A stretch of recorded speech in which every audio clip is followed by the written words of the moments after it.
Hey folks, and welcome to another episode of Hit Reviews with your host, Arlyeon.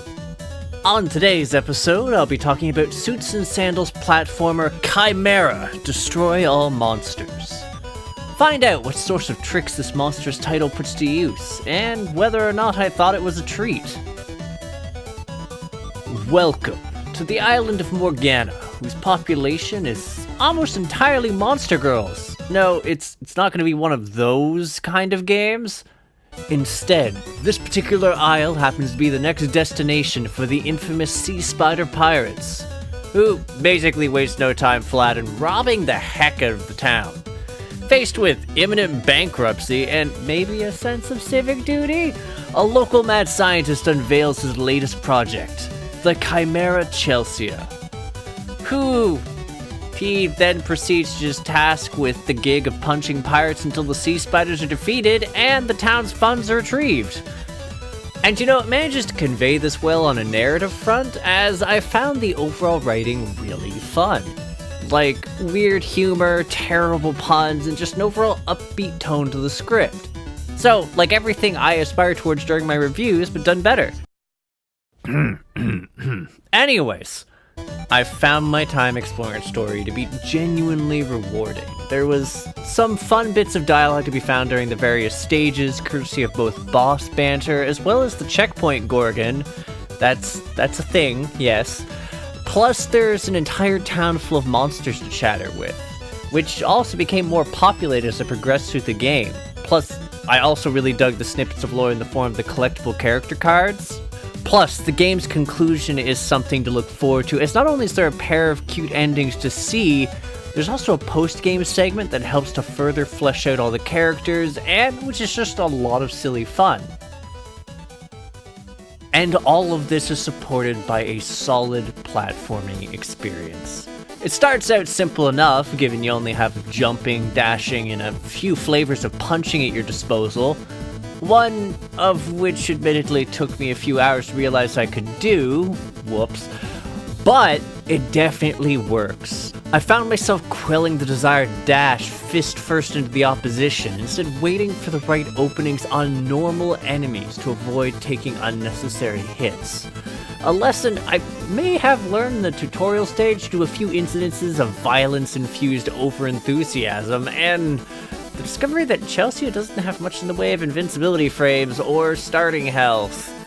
Early on, it forced me to pay attention and legitimately mind the hazards it placed in my path. Though, I wouldn't say it's unforgiving to novices of the platforming genre, since it felt generous enough with its placement of checkpoints in tandem with an unlimited number of retries. Also, there's an ample amount of healing that can be found, both on the main path and squirreled away in nooks in most stages. Something I came to learn as I bumbled my way through its many levels over and over again. Not that the game forced me to, mind you, but well, once you have the first stage out of the way, you're free to challenge the remaining sea spiders in any order you desire, and while you can certainly take on both their stages and climatic bass bottles with your starting kit, the same can't really be said for the game's various secrets. See, once you slap some sea spiders into submission, they're tossed into ye old town gulag. It's actually a cute prison, don't worry. At which point, Chelsea's completely crazy creator type proceeds to engage in totally ethical gene splicing, granting you boosts to your combat and or exploration capacities, which then factors into the whole exploring and unearthing secrets and a whole bunch of backtracking. And the stage select screen definitely contributed to my drive to find them all, since it tracks what I'd missed or found. And yes, this in turn did entirely enable my quest of hunting down all of those cute lore cards.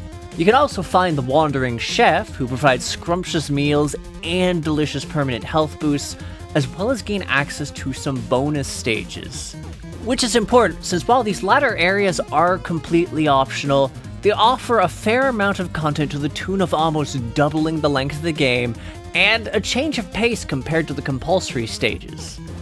They also offer some completely unnecessary but fun upgrade options for Chelsea once she's cleared them.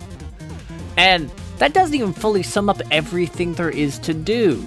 For the completionists in the audience, all the stages do provide a score attack mode for finding all the treasure, for not dying, which tends to go with the former, as well as clearing them in Berserk mode.